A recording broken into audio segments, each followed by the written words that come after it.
Junior NTR దేవర movie pre sales లో all time records అయితే create అయితే చేస్తుంది.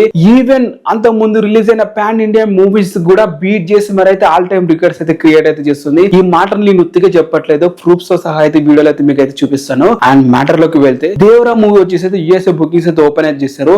అది కూడా పెద్దగా ఎక్కువగా లొకేషన్స్ లో ఓపెన్ చేయలేదు, జస్ట్ 19 లొకేషన్స్ లోనే ఓపెన్ చేయడం అయితే జరిగింది. అండ్ ఓపెన్ చేసిన 19 లొకేషన్ లో చూసుకుంటే దాదాపు 52 షోస్ అయితే వేయడం జరిగింది. 52 షోలు అయితే వేశారు. అండ్ 52 షోలకు గాను దాదాపు 2407 టికెట్లు అయితే కొనడం అయితే జరిగింది. గ్రాస్ చూసుకుంటే దాదాపు $75,000 అయితే రావడం అయితే జరిగింది. ఇది ఆల్ టైమ్ రికార్డ్ అని చెప్పాలి. ఏ విధంగా ఆల్ టైమ్ రికార్డ్ అని చెప్తున్నామంటే ప్రీవియస్ మూవీతో నేను కంపేర్ అయితే చేస్తాను. ప్రీవియస్ గా రిలీజ్ అయిన pan India movie Salaar Prabhas గారిది, అండ్ అది 4th pan India movie Prabhas గారికి. మరి అంత పాన్ ఇండియా మూవీగా రిలీజ్ అయిన మూవీ 30 డే అంటే 1 month ముందు రిలీజ్ అయితే ఓపెన్ చేయడం జరిగింది యూఎస్ లా. అప్పుడు ఆ మూవీకి ఎంత కలెక్ట్ చేసింది, ఎంత బుకింగ్ జరిగిందో చూసుకుంటే సలార్ వచ్చేసి 107 లొకేషన్స్ అయితే ఓపెన్ చేశారు 1 month ముందు. 107 అంటే 117 లొకేషన్స్ అయితే ఓపెన్ చేయడం జరిగింది. దాదాపు షోస్ చూసుకుంటే 352 షోలు అయితే బుకింగ్స్ అయితే ఓపెన్ చేశారు 1 month. 2900 టికెట్లు అయితే కొనడం అయితే జరిగింది. గ్రాస్ చూసుకుంటే $75,000 అయితే అవడం అయితే జరిగింది. But Devara movie just 19 locations లోనే ఓపెన్ చేశారు, అది కూడా 52 షోస్.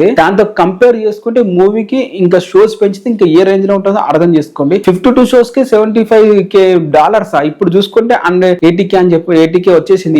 ఈ వీడియో చేసే రికార్డ్ చేసే టైం కి అండ్ 12 అవుతుంది. 12 కి చూసి దాదాపు 80K అయితే క్రాస్ అయితే అయిపోయింది. జస్ట్ ఇంకా షోస్ కూడా పెద్ద గెలియలో 56 షోస్ కే ఈ రేంజ్ లో రామ్ పెంజా ఆల్ టైమ్ రికార్డ్ అని చెప్పొచ్చు. నేను ఆ మూవీని తక్కువ చేస్తానని అనట్లేదు, తారకన్న రేంజ్ అనేది చెప్తున్నాను అనమాట. సో ఇది గైస్ వీడియో, మీకు ఎలా అనిపించింది? ఇలాంటి ప్రతి ఒక్క వీడియో ఇన్ఫర్మేషన్ దేవర మూవీ గురించి 1 month వస్తేనే ఉంటాయి. లైక్ చేసి ఛానల్ సబ్స్క్రైబ్ అయితే చేసుకోండి.